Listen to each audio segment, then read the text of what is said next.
On commence à rentrer dans les heures fatidiques de ce mercato estival. Bon, j'avoue, on est qu'en début juillet, il reste quand même pas mal de temps, mais la pré-saison arrive à grands pas. Arsenal a déjà validé 3 recrues, enfin plus ou moins parce qu'ils sont quand même longs sur la détente. Quoi qu'il en soit, Arsenal peut encore réaliser de très belles choses. Des options, on n'en manque pas. Est-ce qu'on va être récompensé pour notre patience?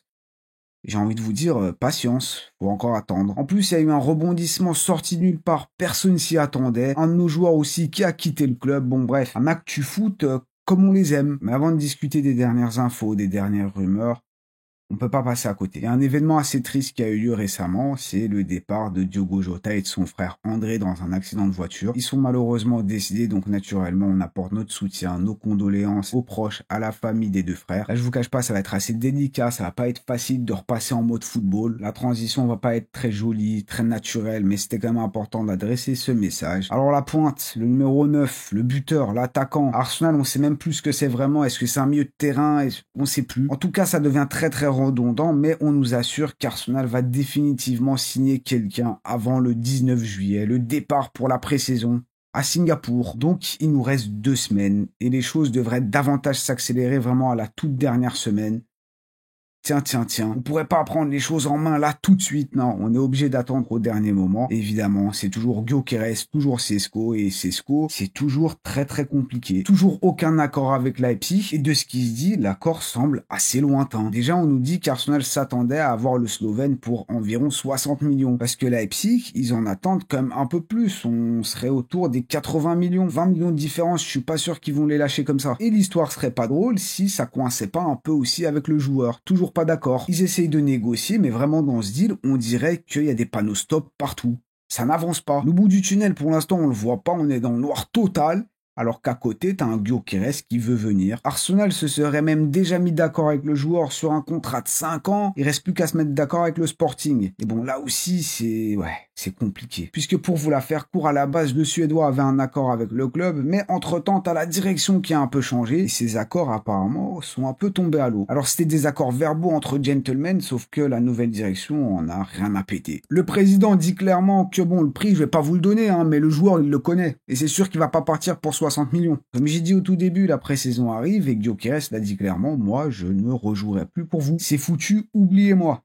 Oublie-moi. Donc on patauge, il nous reste 2 semaines et au pire des cas, il y a toujours Ollie Watkins qui lui maintenant aussi intéresse Manchester United. Donc attention, on a aussi appris le départ de Calvert-Lewin d'Everton qui a du coup plus de club. Je me souviens il y a quelques saisons, ça parlait d'un intérêt d'Arsenal pour l'anglais, mais il a 28 ans. Ouais, je sais pas. Vous en pensez quoi vous? Au moins, faut pas négocier avec un club. Ouais.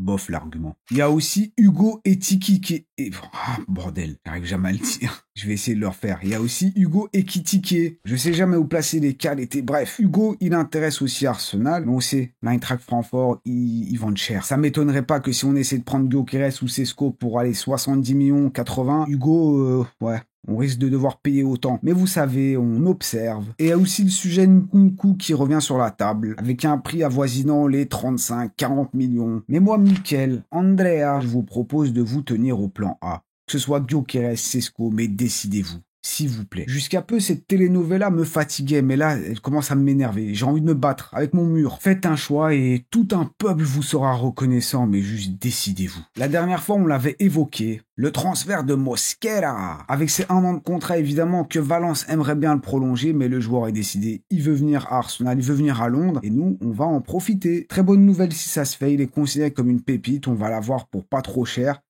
Tant mieux. En parlant de pépites, Max Doman, un bijou de notre académie, il rejoint officiellement notre équipe U16 et par la même occasion, il devient éligible pour jouer en première ligue. Alors pourquoi j'en parle? Certains le reconnaissent, il est considéré comme étant un crack. Ça le compare carrément à des Messi. Et certains aimeraient carrément le voir dans l'équipe 1, c'est pour vous dire. Mais bon, tranquille, il a que 15 ans. Pas tous les joueurs doivent être précoces comme Lamine Yamal, on va le laisser grandir, mais il arrive. Il arrive. Notre Ethan Nwaneri est devenu champion U21 avec l'Angleterre. Bon, il a pas beaucoup joué, quelques bouts de match par-ci par-là, mais la médaille, il l'a. La coupe, il a pu la toucher. Il y a une très grosse nouvelle par rapport à Tomiyasu. Eh bien, c'est lui qui est parti. Il s'en va. Blessé depuis... En vrai, je sais plus. Ma mémoire, elle remonte pas aussi loin. En tout cas, depuis très longtemps. Le club et le joueur se sont dit au revoir d'un commun accord. Lui, il va continuer évidemment sa rééducation. Il devrait revenir d'ici 3, 4, 5 mois. Donc bon, c'est pas pour tout de suite. Donc ça fait une place qui se libère en plus. Il y a toujours Zinchenko qui va dire au revoir. Bon, il faut juste lui trouver un nouveau propriétaire, j'allais dire. Ouais, ça c'est bizarre, non. Mais un nouveau club. Il y a aussi Gabriel Jesus. Et bon, désolé, je vous écris une fausse joie. Lui, non, il reste, hein, mais c'est juste qu'il revient de blessure. Ça y est, il marche, il court même. Sa rééducation va dans la bonne direction. Évidemment, on lui souhaite de revenir quand même. Martinelli ou Trossard, lequel des deux devrait partir? Eh bien, c'est la question qu'Arsenal se pose. Parce qu'on nous indique que si Arsenal veut recruter un nouvel ailier, faudrait quand même que l'un des deux s'en aille. D'un côté, Martinelli intéresse évidemment des clubs comme le Bayern qui cherchent toujours leur ailier, leur joueur offensif. Et il y a aussi certains clubs d'Arabie Saoudite. Bon, apparemment, le joueur est pas trop chaud à l'idée d'un départ en Arabie Saoudite, mais bon, toujours moyen de convaincre quelqu'un. Et une petite surprise, c'est Trossard qui pourrait ne pas prolonger. Alors ça disait une prolongation de 3-4 ans, je sais pas quoi. Peut-être pas du tout. Peut-être que c'est lui qui va s'en aller, il lui reste qu'1 an de contrat. Peut-être que ce serait le moment idéal de s'en séparer, de faire un peu de place. Lui, en plus, a changé de management, de managing et tout. Donc ouais, peut-être. En tout cas, si vous deviez en garder qu'un, lequel ce serait? Et comme là, on a fait un peu de place, on peut enfin parler de ce poste d'ailier. Avec une info choc, Nico Williams prolonge avec l'Athletic Bilbao jusqu'en 2035. Et du coup, il va pas au Barça. Alors ça dit carrément que les Catalans l'ont appris, comme nous tous en fait. Via la vidéo, l'annonce de l'Athletic Club, c'est Queda. Bon, c'était proche d'être fait, mais en même temps, c'était quand même assez loin, puisque le Barça, apparemment, ils avaient quelques petits problèmes financiers. Je dis apparemment comme si c'était nouveau, comme s'ils avaient argent illimité. L'eau mouille. Mais de leur côté, ils avaient le problème pour trouver les finances. T'as Nico Williams aussi, c'était pas forcément évident de se mettre d'accord avec lui. Ils voulaient des clauses lui permettant de quitter le club si jamais le Barça arrivait pas à l'enregistrer. Bref, c'était proche d'être fait, mais en même temps, c'était loin d'être fait. Voilà. Plus de doute prolongation jusqu'en 2035. Sa clause de libération qui est montée à 100 millions d'euros. Bon ben, reste bien chez toi. Hein. Là aussi, c'est une telenovela, un feuilleton. Xavi Simons.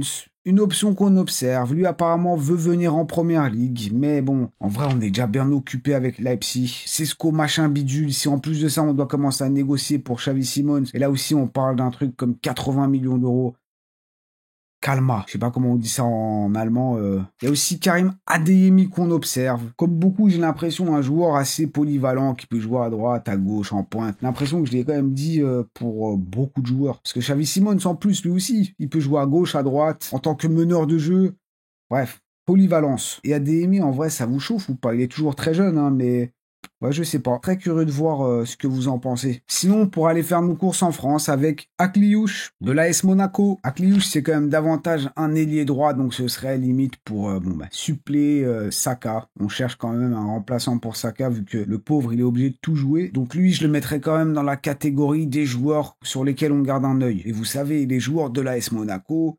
En règle générale, ça coûte assez cher. Il serait estimé à 45 millions selon Transfermarkt et tu rajoutes une petite taxe, donc ça peut très rapidement monter à plus. Et de l'autre côté du terrain, ça parle aussi de Malik Fofana, le Belge de l'OL. Là aussi, un prodige qui va te coûter cher, quoique l'Olympique Lyonnais, avec leur situation de Ligue 2, redescente, etc. Bon, vous l'avez sûrement entendu parler, mais ils sont pas très bien. Ça les arrangerait quand même pas mal de vendre et peut-être d'un peu brader leur prix. Donc on peut en tirer profit. Maintenant, on n'est sûrement pas les seuls sur les dossiers Fofana ou même Akliouche. Mais bon, on observe. Et lui, on dirait qu'il y a un peu plus que des observations, c'est Madueke. Et là, ça semble être un peu plus concret parce que visiblement, Arsenal est en contact constant avec l'entourage du joueur, avec le joueur. Donc ça montre qu'il y a quand même quelque chose. Le joueur, en tout cas, est pas contre, surtout que Chelsea se sont renforcés avec Joao Pedro. T'as Gittens qui débarque aussi du BVB, c'est peut-être pas forcément les mêmes rôles, mais il se renforce offensivement. Ça pourrait pousser l'Anglais à quitter le club. Toujours à Londres avec Mohamed Kudus qui, pour le coup, discute avec...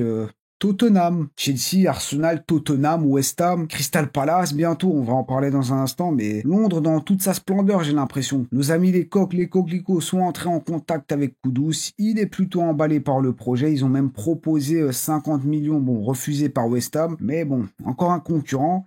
Ça se trouve, Kudus va nous échapper. Bon, même si c'était pas forcément une priorité pour le club, mais je sais qu'il vous plaisait beaucoup. On l'a vu dans la dernière vidéo notamment, où on a discuté de l'ailier parfait d'Arsenal. Allez la voir si c'est pas encore fait. On a passé en revue toutes les options. Kudus évidemment en faisait partie, et si ça se trouve dans un futur très proche, on n'aura même plus de choix à faire concernant ce joueur. Vu que visiblement on a du mal à se décider, ça nous facilitera la tâche. Pas de Nico Williams, peut-être pas de Mohamed Kudus. Faut voir le bon côté des choses, écoutez. Crystal Palace, on y vient avec toujours Eberechi Eze, le joueur veut venir. Ça discute avec l'entourage du joueur, ça discute aussi avec Crystal Palace qui veut quand même avoir sa clause de libération, ses bonus. On parle d'une somme de 60-70 millions d'euros. Et il y a aussi Tottenham qui est là.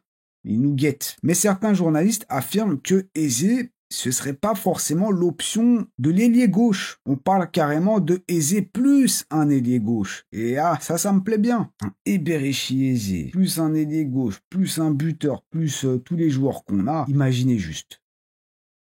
Pas mal. Surtout qu'Arsenal se rapprocherait de plus en plus d'Ademola Lookman, votre chouchou. Une option qui tournerait autour des 50 millions, ce qui permettrait aussi d'investir à d'autres postes. Ça te bloquerait un peu moins dans d'autres négociations. Je sais que c'est une option que vous aimez beaucoup. On a tous un petit faible pour lui. Il nous ferait sûrement lever de nos chaises, un peu comme ce joueur, Rodrigo, qui, comme on l'a dit, il est pas content. Surtout qu'on nous avait dit que Rodrigo était un élément important pour cette Coupe du Monde des clubs.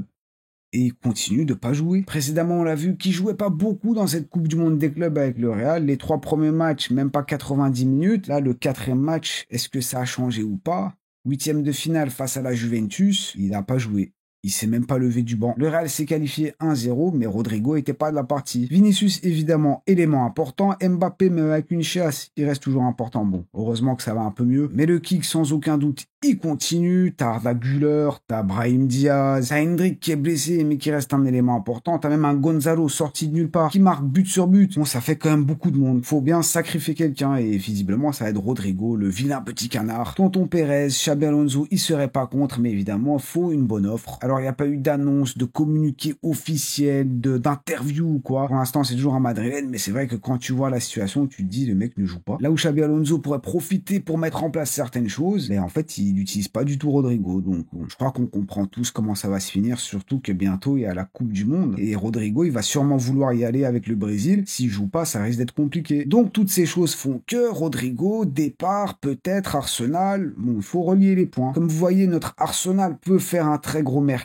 mais maintenant il s'agit de faire les bons choix. Parce que les grosses options, les bonnes options, on n'en manque pas. Maintenant, est-ce qu'on va savoir saisir les opportunités? On verra bien. Qu'est-ce que vous pensez de tout ça? Est-ce que déjà vous êtes satisfait de ce qu'on a validé jusqu'à présent? Bon, on a juste officialisé Kepa, mais vous savez, les Zubimendi, les Norgard, on peut considérer comme si c'était déjà fait. Et j'ai quand même encore une petite question à vous poser, un petit dilemme, jouons à un petit jeu. Prenez votre ailier parfait, on s'en fout de qui c'est, Rodrigo, Lookman, ça peut même être Garnacho si ça vous fait plaisir. C'est bon? Vous l'avez bien en tête? Et ma question c'est, est-ce que vous êtes prêt à attendre? À coup sûr on le signe, mais on le signe seulement limite le dernier jour du mercato. Est-ce qu'on l'attend? La saison pour nous débute le 17 août et on n'a toujours pas trouvé notre ailier. Mais par contre c'est garanti, le dernier jour, la dernière semaine, Arsenal signe Rodrigo, Garnacho.